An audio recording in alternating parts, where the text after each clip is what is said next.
A very warm welcome to all of you joining us today from across the world, especially the NRI friends from the US and UAE who are looking for ways to do smarter investing. And today's session is all about something that all of us have been really curious about recently: gift city investments. What they are, why they matter, and how NRIs can actually use them in a practical way. So, to help us break this down, we have someone who's been deeply involved in building solutions specifically for NRIs, someone who understands both the emotional and financial journey of investing back home. So, I'm very happy to introduce Ankur Chaudhary, CEO of Belong. Hello, Ankur, welcome. Ankur and his team has been working closely with regulators, institutions, and the whole NRI community across the globe to simplify investment access, improve clarity, and build trust in new opportunities like Gift City. And Belong is an amazing startup. I've been a fan of Belong right from the start. An amazing team there. I'm super excited to have the team with us today to discuss this topic. Today, he'll be helping us understand, not just the benefits, but also the realities, the risks, and the right way to approach Gift City and other NRI investments. So, without much ado, let's get started. Ankur, over to you. Thanks, Mani, and welcome everyone. Really great to be here interacting with this community for the first time in this format. Have been working with Mani on some of the things that we are doing, but yeah, really excited to sort of interact with the community today on this topic, which is Gift City, and I'm sure a lot of you have been hearing a lot about Gift City. There's a lot of buzz. Some of it, is sometimes it's difficult to separate what is noise versus what is actually useful. So yeah, we have been working in Gift City for almost more than a year. So happy to break it down for all of you here, and especially from a back to India context. So yeah, would love to start. Can Yes, Ankur, So go brief ahead. introduction about myself. I'm the co-founder and CEO of Belong. This is my second startup. I've been in this industry for over 15 years. First in the traditional financial services, mostly in wealth management space, and then as an entrepreneur. My first startup was Goalwise. It was India's first goal-based investment advisory platform. We started way back in 2015-16 when very few people had even heard about robo advisory or goal-based investing and all. And we ran it for 5 years, scaled it to almost 100 million in AUM, and then we got acquired by Neo in early 2020, just before COVID. And yeah, I was there for a couple of years, worked on a lot of wealth products there. And then eventually that led to me starting Belong, where again, we are building a savings and investment platform for NRIs. But yeah, focused on Gift City, since that is, as we believe, the platform for future, especially for, global Indians like you. So we'll cover why we think so a little bit in detail. So first of all, just a quick context. I'm sure all of you probably already know this, that why things are difficult for NRIs when they try and invest in India. So first of all, there are very complex regulations. There's FEMA. There is double taxation. For US NRIs, there's something called PFIC, which also will cover in this. If you want to invest in India, first you have to go through either an NRE account or an NRO account, and then if you're trading, then again set up PIS, non-PIS. So there's this whole alphabet soup of a lot of things when you are just trying to get your SIP going, right? So that's something that most of you are already aware about. So what I want to spend time on is how actually Gift City is solving for a lot of this, and hence, why that is interesting for us. So first of all, what is Gift City? So again, it is actually a physical location. Sometimes, I get questions like, oh, is it actually a place you can go to? Yes, it is very much. Geographically, it is located in Gujarat between Ahmedabad and Gandhinagar. So it's roughly 30 minutes from Ahmedabad airport. And it was established, quite some time back, actually, around and more than a decade back.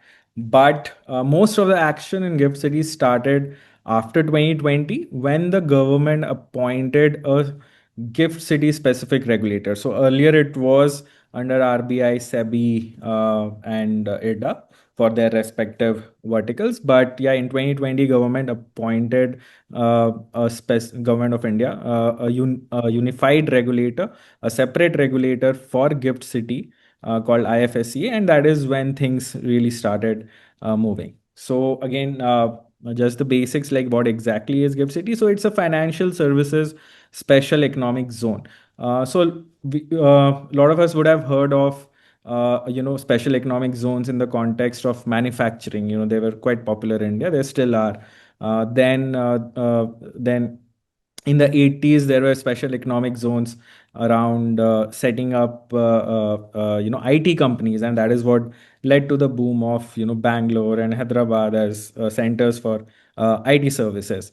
Now Gift City is an SEZ, but it's unique in the sense that it's a financial services special economic zone, right? So most of the activities there are supposed to be of financial services in nature. And then the second part to know about Gift City is that it is considered offshore under FEMA. So in the Indian laws, uh, Gift City has an offshore status under FEMA. So FEMA is something, it's Foreign Exchange Management Act.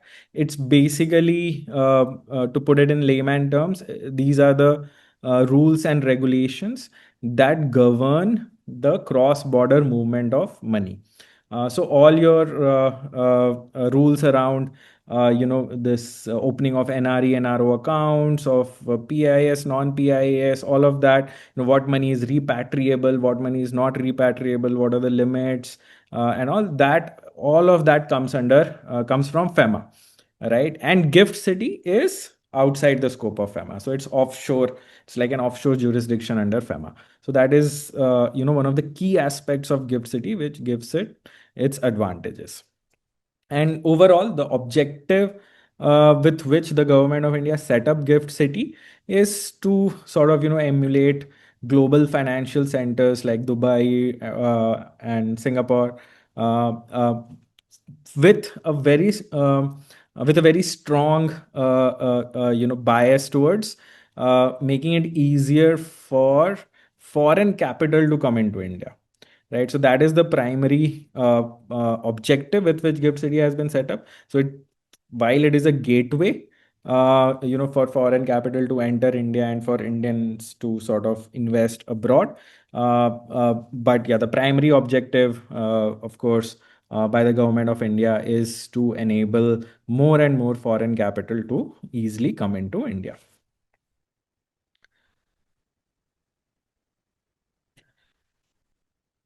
So now, given all of that, what does it actually translate to in terms of what are its benefits for NRIs? So as I said, it is considered offshore under FEMA. So that basically means that the money that you send to Gift City or you keep in Gift City is fully repatriable. So while resident Indians have LRS limits, even for NRIs, while the NRE account money is fully repatriable, there are caps on repatriation from NRO, which is up to 1 million in a year. When it comes to Gift City, it is freely repatriable. So you can send whatever money you want in, you can take out whatever money you want, and there's absolutely no limits or no restrictions or no filing required with RBI or anything like that. The second aspect of it being offshore under FEMA is that you can get non-INR products. which typically means that you can get USD denominated products. So whether these are USD denominated savings accounts or USD denominated fixed deposits or USD denominated mutual funds. So all of the financial products available in Gift City are foreign currency denominated, which primarily means USD denominated. So again, something that a lot of NRIs are keen on. Then the third very important thing is that the government, in order to incentivize, NRIs and foreign nationals and companies to invest via Gift City, they have given a bunch of tax breaks. So just to give an example, what they have done is they have removed. So typically, when NRIs invest in India, they face double taxation. So let's say if there are any capital gains or anything, first you have to pay tax in India, and then you are also liable to pay tax in your country of residence. Right. While you can claim tax credit that you have paid in one country in the other country, but overall you are subject to taxes from both countries. What the government has done with Gift City is that for most products, when an NRI is investing in them, there is no tax on the India side. So they have eliminated the India side taxation for most of the products, and that also eliminates India side tax filing required for most of the products. So while your country of residence will still have its own taxation that India can obviously not do anything about, but on the India side, they have sort of converted that double taxation regime into like a single taxation regime where they are not going to tax most of the capital gains or interest income, and you can just pay taxes in your country of residence. So that also simplifies life a lot for NRI. So these are the primary benefits that Gift City products have for NRIs. Just to give you, these are some concrete examples around some things that we spoke about. So, for example, this whole concept of NRE NRO account exists because of FEMA. So so if you have to invest in India, whether you have to invest in a mutual fund or you have to open a trading account, you need this a distinct type of non-resident bank account, right? Whether it is NRE NRO. In Gift City, there is no such requirement. You can actually invest in Gift City products via your foreign bank account itself. Like, you don't even need to open a bank account in Gift City. You can do it from your existing NRE and NRO accounts also. But again, that's not a mandatory requirement. You can do it from your US bank account if you're a US NRI. If you are a UK NRI, you can do it from your UK bank account, and so on and so forth. Currency we have already discussed. Gift City being offshore allows non-INR products, being provided from there, and typically that means that most of them are USD denominated, while savings accounts and fixed deposits also are available in other major currencies like GBP or Euro or SGD. Now, coming to the tax part, as I was saying, so again, some concrete examples. So, for example, if you open a Gift City bank account and make let's say, a fixed deposit there, then the interest that you earn on it is not taxable in India. There's no TDS, there's no ITR filing required, so nothing on the India side. Similarly, such exemptions have been made for investments in funds also, whether they are mutual funds or AIFs. So if you're investing, if an NRI is investing in a mutual fund based out of Gift City, which further invests in India, so an India focused mutual fund, then there are no capital gains tax for NRI in India. And this applies to both short term as well as long term. So, no short term capital gains tax, no long term capital gains tax for India focused funds based out of Gift City. So, same thing if you do it onshore, like if you invest in a mutual fund onshore, you will be subject to 20% STCG tax, 12.5% LTCG tax, and a TDS, when you redeem. So on the GIFT City side, you don't have to pay any capital gains tax, whether short term or long term, and there's no TDS, also no ITR filing required. Uh, yeah, think we have covered most of this. Now, yeah, moving on to another complication that sort of is um, applicable to US based NRIs, and just covering this since I've been told a lot of you would be from US. So there is something called PFIC taxation for US based NRIs. So this is something that is, again, it's a US law. It's not an India law. It's something that US has in order to discourage its residents or citizens to invest abroad. So PFIC stands for Passive Foreign Investment Company. US, through its adverse taxation, basically uses PFIC to discourage its residents in parking money abroad in pooled investment vehicles like mutual funds, ETFs, AIFs, ULIPs. So all of this would come under the PFIC classification. Uh, it's also important to know what is not PFIC. So, for example, if you are directly investing in a stock, so as a US based NRI, if you hold a demat account in India and you invest in, let's say, a Reliance stock, so that does not come under PFIC. Similarly, if you invest directly in a bond, that does not come under PFIC. If you invest in stocks and bonds through a segregated PMS, right? So it's a PMS basically.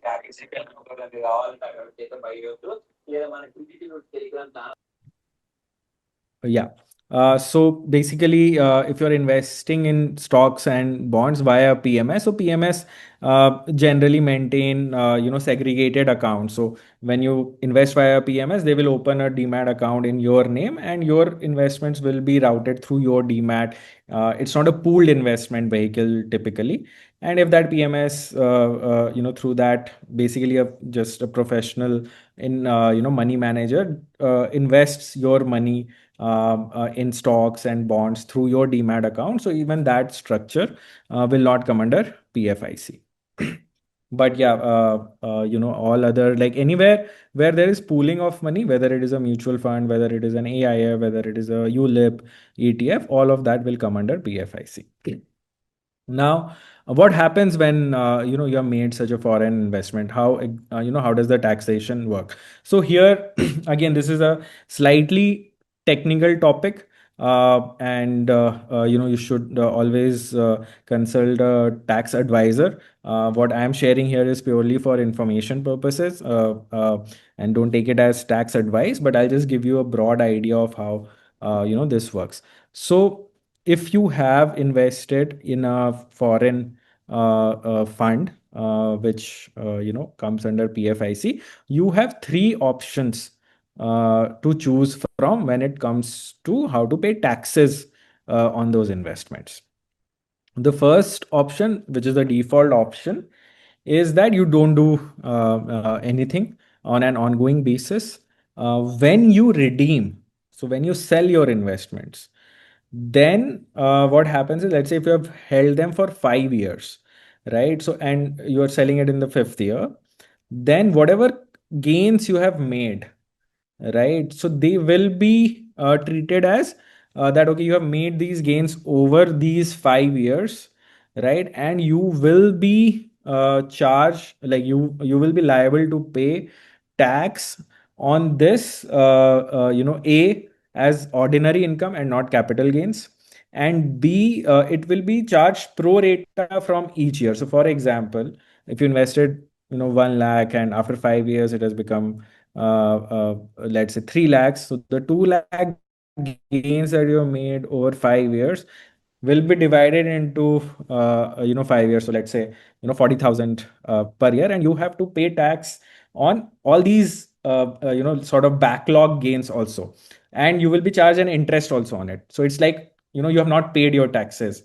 The 40,000 that you made in the first year, right? You have not paid your taxes for 4 years on that, so you will be charged interest accordingly.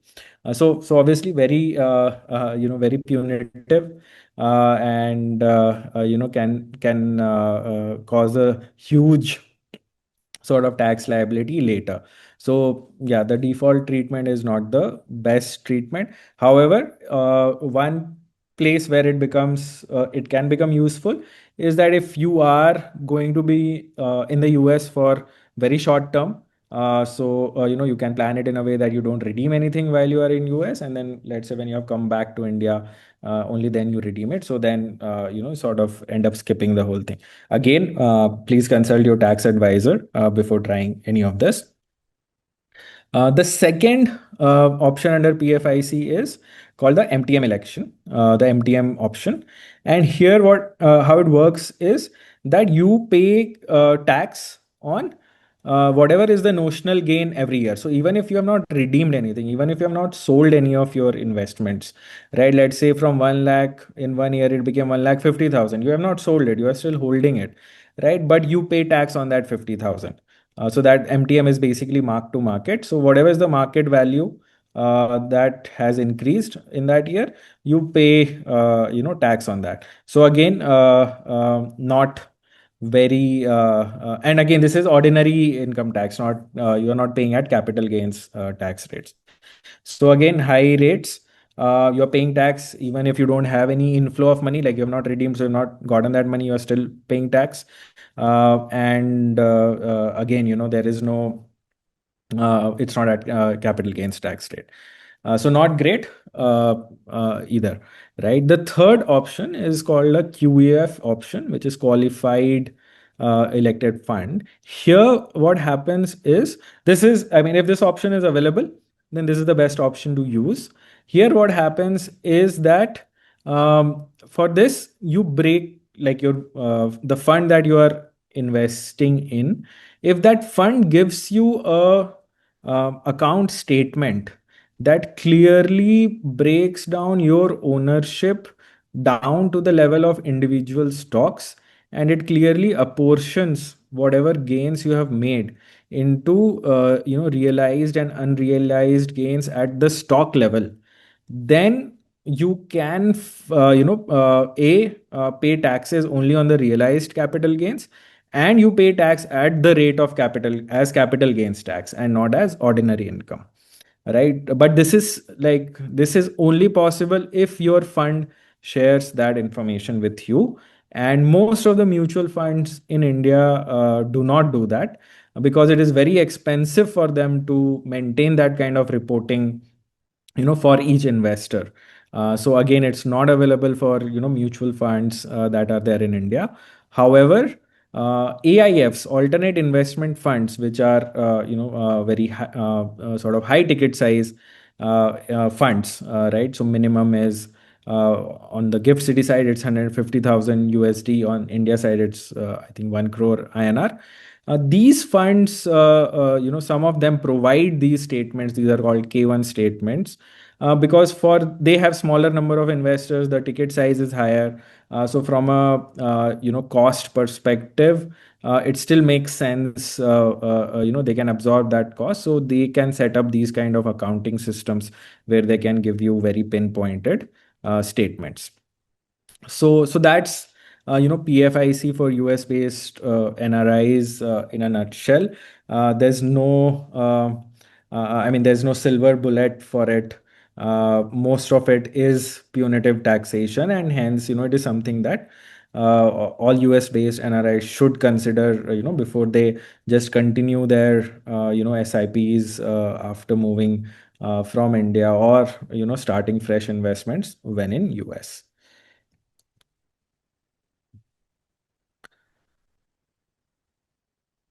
So yeah, just wanted to sort of also discuss what are the different products available in Gift City, and their respective taxation. Again, some of it is from the US perspective, but I'll also cover in general how it works. So first, the simplest product is a USD fixed deposit or a USD savings account in Gift City with a bank. Here, the minimum investment can be as low as $1,000. Since this is not a fund, it does not, or a pooled investment, it does not come under PFIC, and there is no tax. It's tax free on the India side, while obviously you will have to pay taxes in India. Sorry, in US. The second is any kind of stocks that are listed in Gift City. Right now, there are not many. In fact, just the first one opened for IPO today. And so any kind of stocks that you do, whether in Gift City or in India, as we discussed, don't come under PFIC. And obviously, the minimum investment there is pretty low, as much as what the stock price would be. So again, if it is in Gift City, then trading stocks or in any other exchange traded instrument does not have any capital gains tax, no short term, no long term capital gains tax on the India side. The third, again, mutual funds and AIFs in Gift City. Mutual funds start as low as $500. For AIFs, the ticket size is much higher, 150,000 US dollars. Both of them come under PFIC. This is very similar to to how the funds behave on the India side as well. But as I said, some AIFs do provide K1 forms, which US based investors can use to sort of circumvent or at least avoid that punitive taxation that comes with normal funds under PFIC. The fourth option, again, very similar to how it works in India, there are PMSs in Gift City. Minimum investment is $75,000. And yeah, typically these PMS invest directly in stocks and bonds under your individual demat accounts. So they are not, pooled vehicles. They don't pool investor funds, and hence they are outside the ambit of PFIC.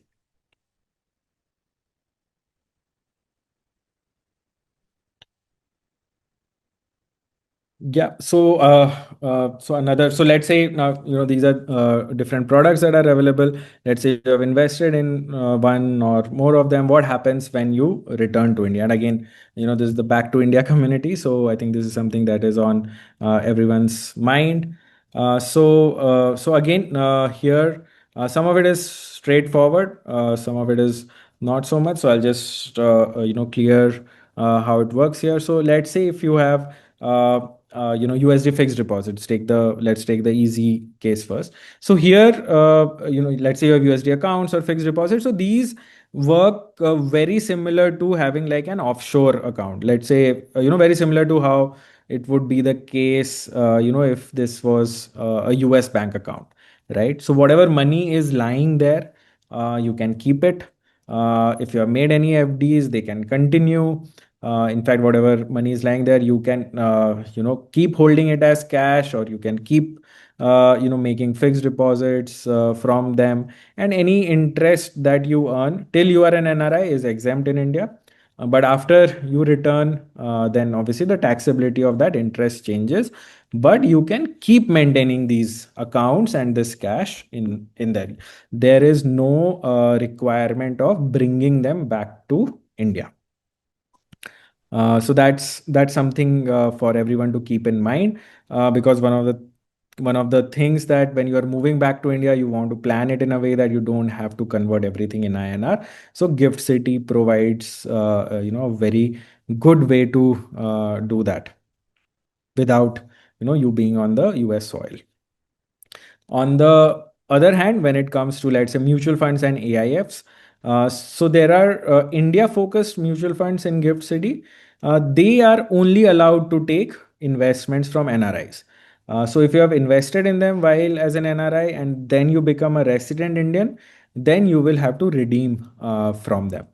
Because the tax benefits they have, the repatriation benefits they have because they are open to only NRI investors. There are a second type of funds which are not India focused but which are global in nature. So they invest their money globally, and these funds take both resident Indians and NRIs as investors. So these funds, if you have invested in, then you can continue holding them. There's no impact there. Obviously, once you become an NRI, then the taxability obviously changes. Now you will be taxed as a resident Indian. So, yeah, putting everything together, since this is a back to India community, I wanted to point out, some of the very useful things that you can do with Gift City, especially when you are moving back to India. The first and foremost, which I've already discussed, is that Gift City provides you a good way to continue holding USD, right? So again, just like you would have held onto your US bank account, let's say, in Chase and all, you can move that entire money to a USD bank account in Gift City.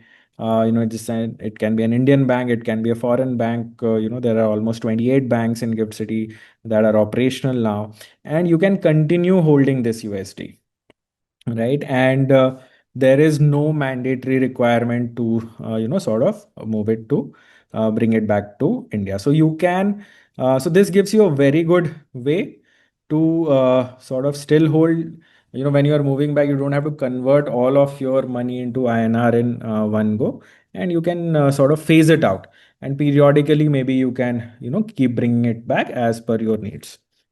The second related but still a distinct use case is that if you have dollar investments or global investments, and even let's say these could be even RSUs that you have got when you were employed there and now you're moving back to India, right? You can liquidate them, and the proceeds, again, you can hold them in Gift City and you can redeploy them via Gift City while in USD. So again, no need to convert it back to INR. And Gift City has both, Gift City has global investing options.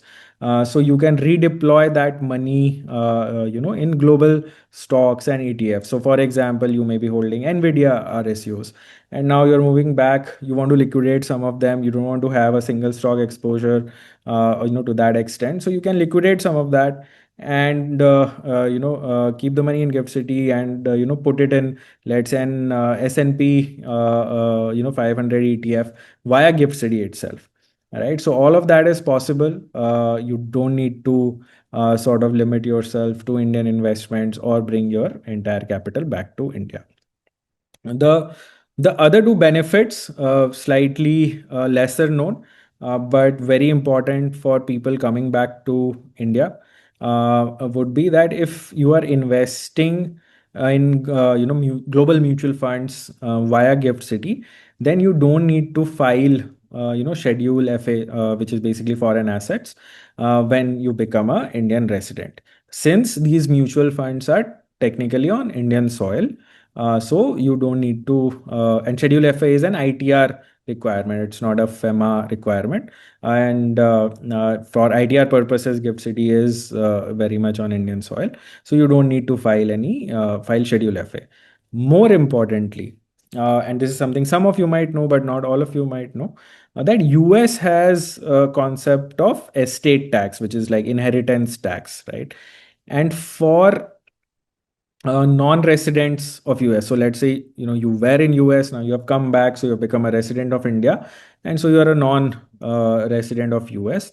For non-US residents, the estate tax on their US-based assets kicks in, pretty early. Like it kicks in at 60,000 USD, and it applies to your stock holdings, your cash, in a brokerage account, or your cash in a bank account, and all of that.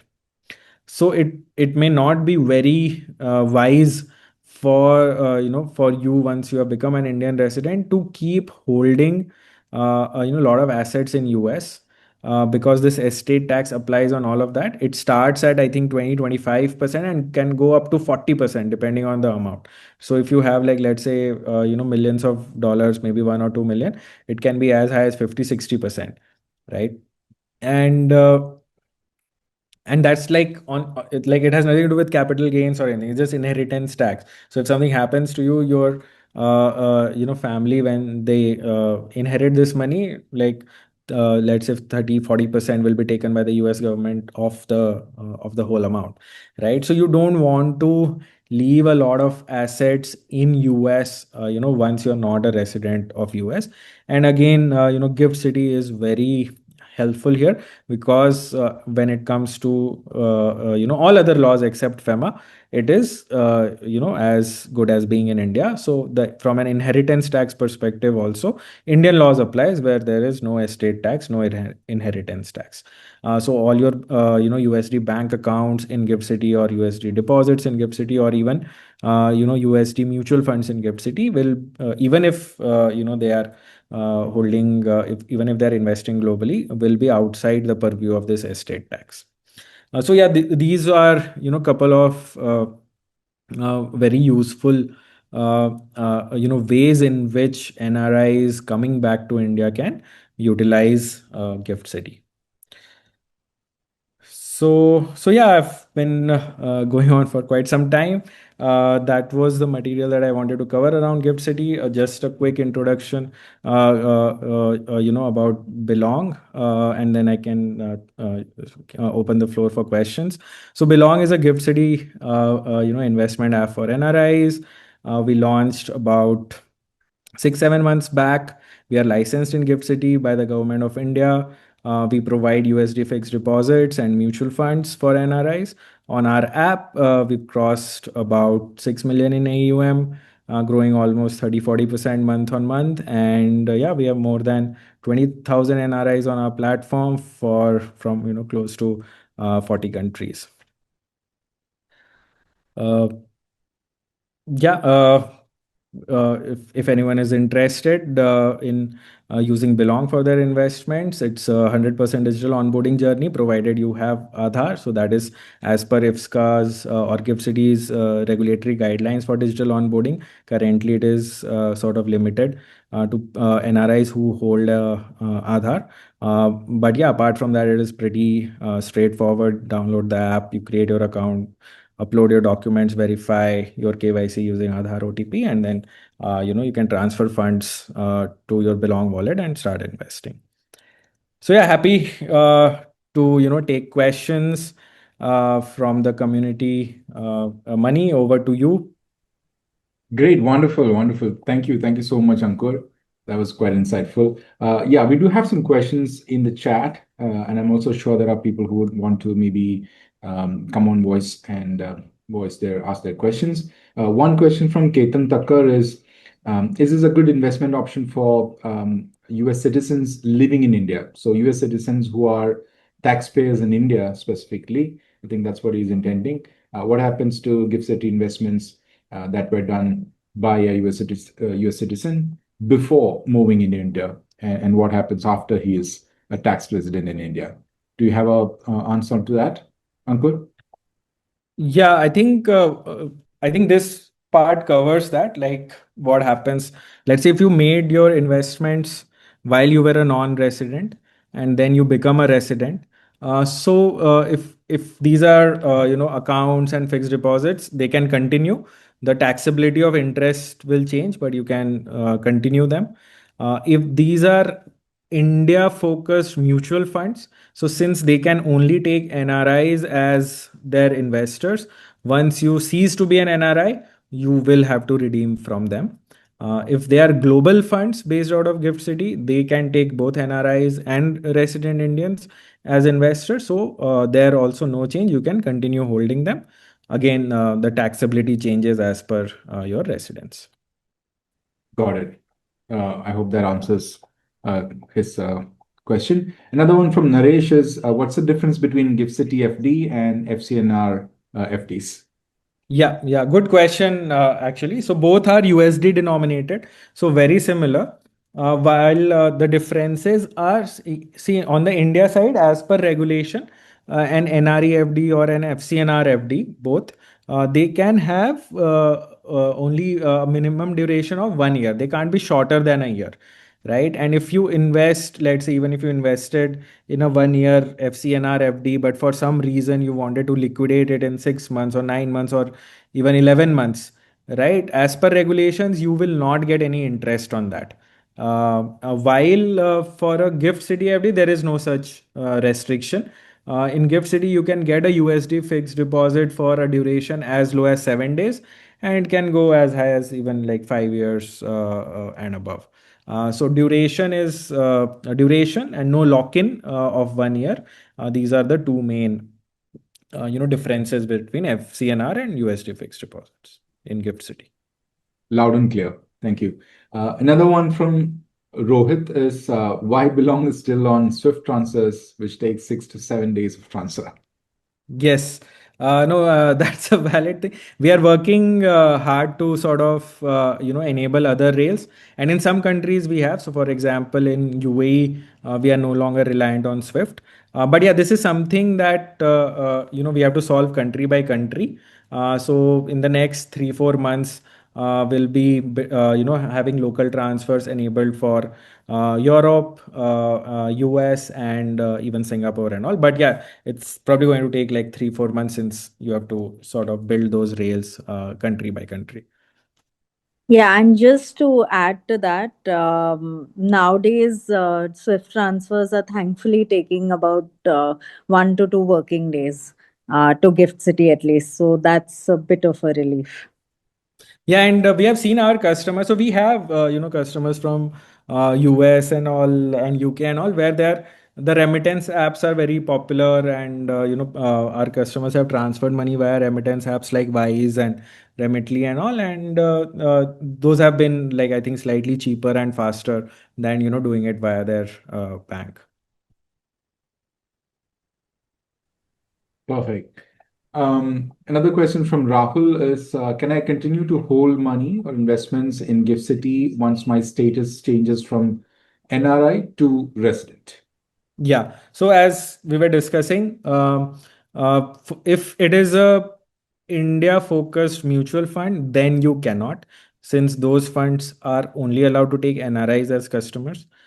For almost everything else, whether it is a USD bank account or a USD fixed deposit or a global fund, you can keep holding it. Got it. Got it. Just before I take the next question, Ankur, do you want to switch the presentation to the QR code so people can scan it and join the Yeah. community and download the app, perhaps? I've also shared the link to join the NRI US Canada group on WhatsApp from Belong. So feel free to make use Perfect. of Thank that. you. Yeah. Another question is, other than Belong, what are the channels, public, private banks, etc., where we can invest in Gift City?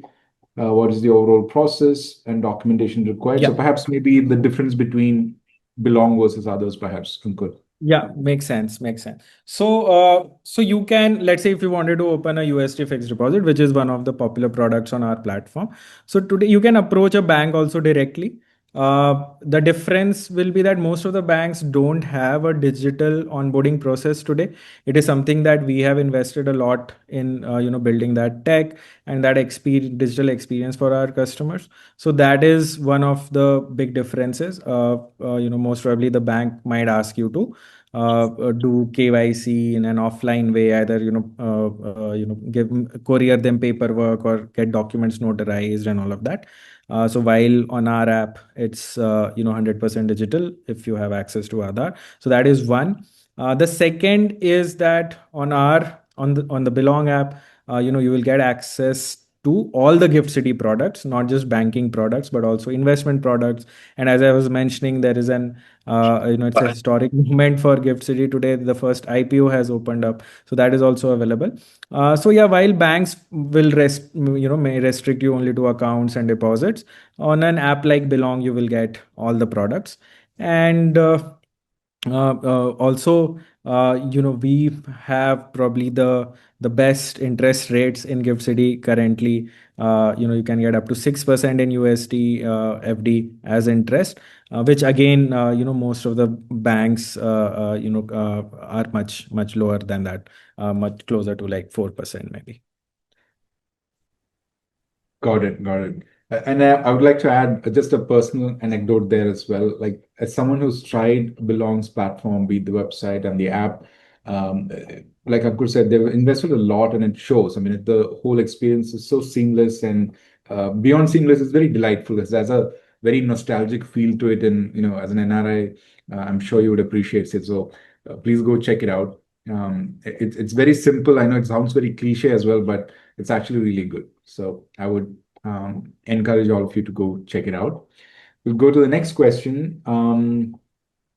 Are FDs protected like we have 250K protection in USA?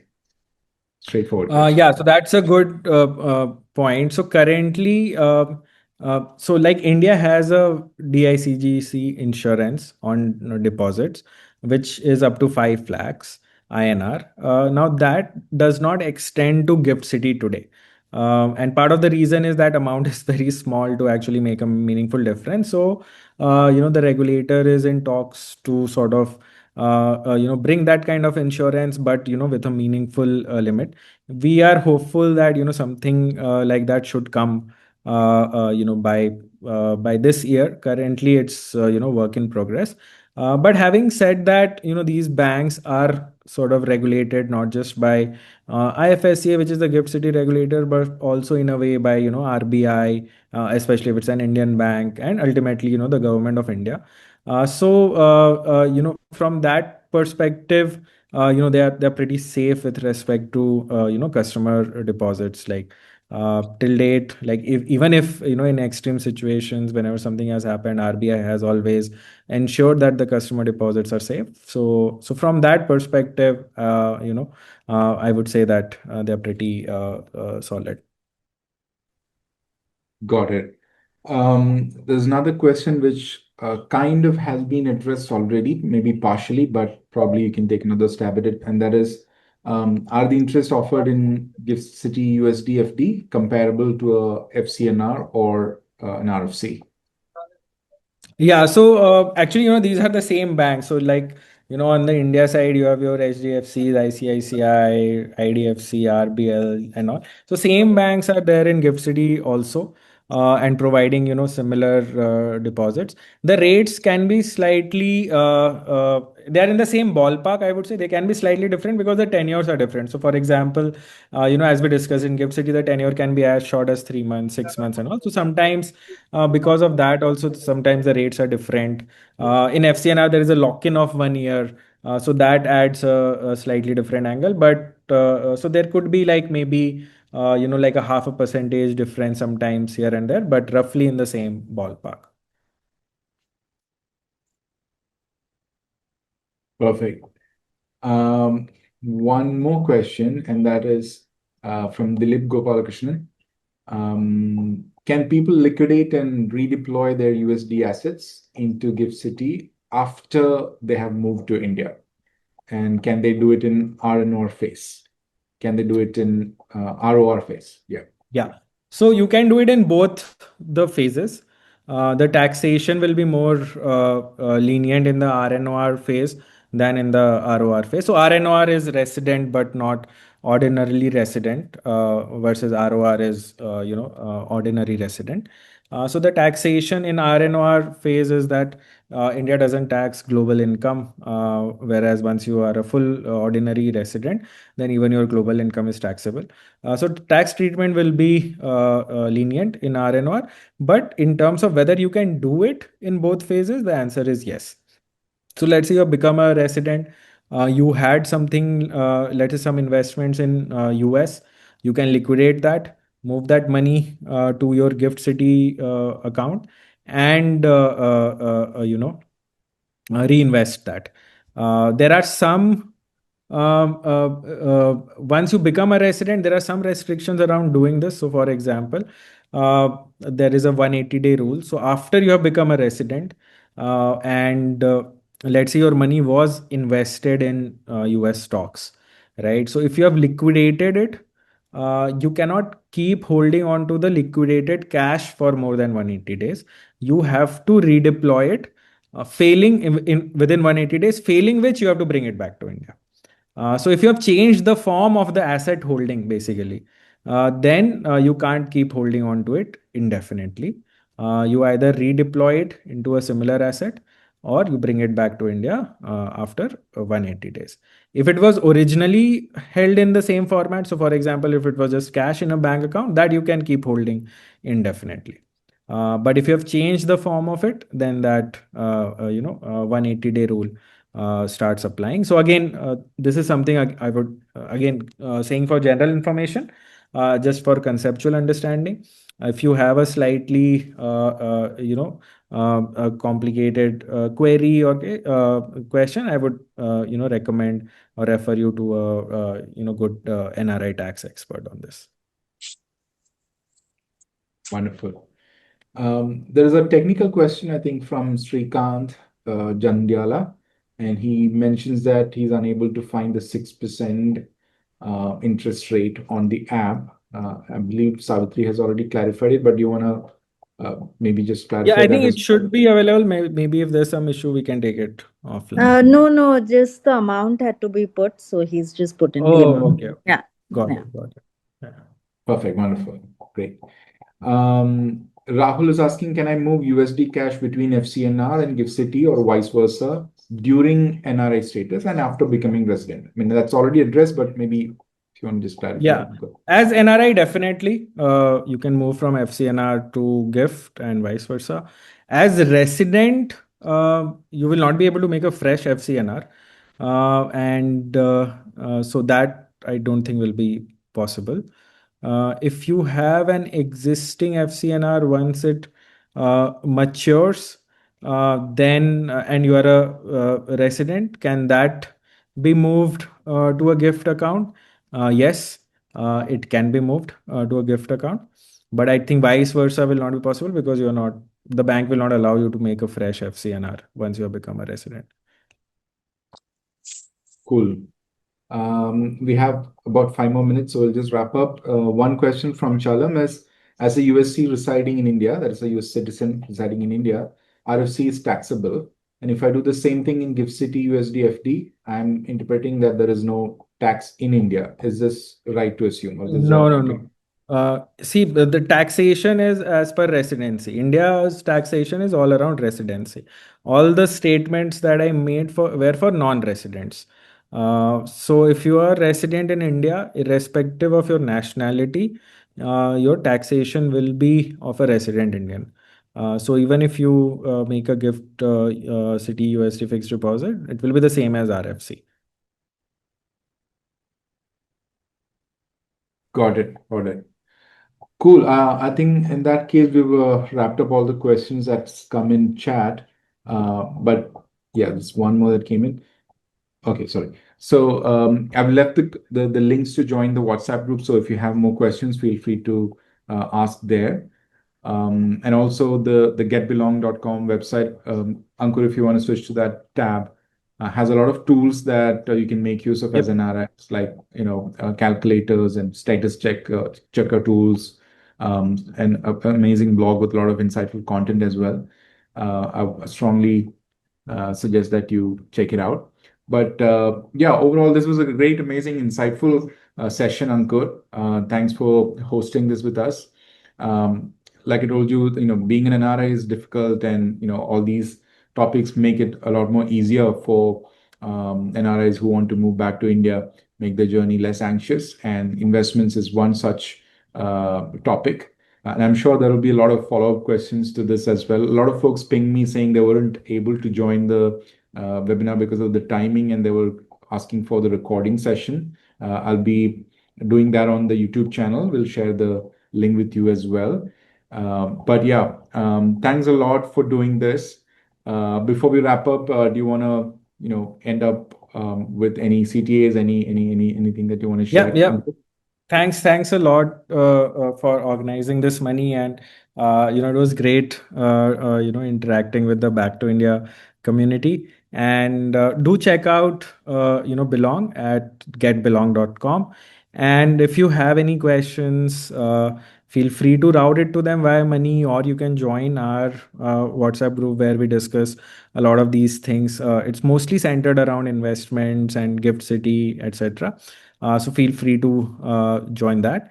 And yeah, do check the product out. We have a very active roadmap. Gift City is very active. There are a lot of new things coming up, almost every month. So yeah, it's do check it out. And there are some very useful products as we discussed, especially for NRIs who are either abroad or planning to return to India. That they should definitely consider part of their portfolio. So yeah, do check us out, give us feedback, ask us questions. We are here to help. Yeah. And yeah, over to you, Mani. Wonderful. There's one question that came up Yeah, after we sure, wrapped sure. up from Ketan. He's asking, what are the tax efficient investment options for US citizens living in India? We have 2 minutes. Go ahead.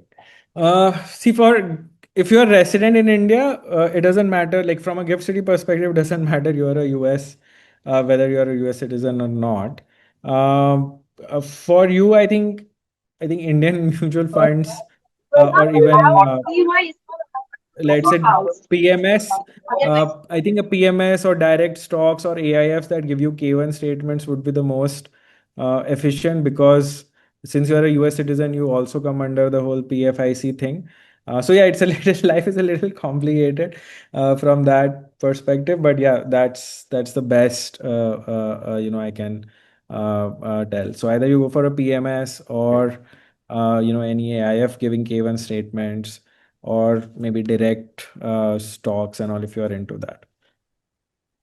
Got it. Got it. Also, I just almost missed it. Sarvana Kannan has asked or has raised his hand for a question. So, Sarvana, if you're listening, you can hop onto the audio and make your question quick. Hey, yeah. So first of all, you guys hear me now?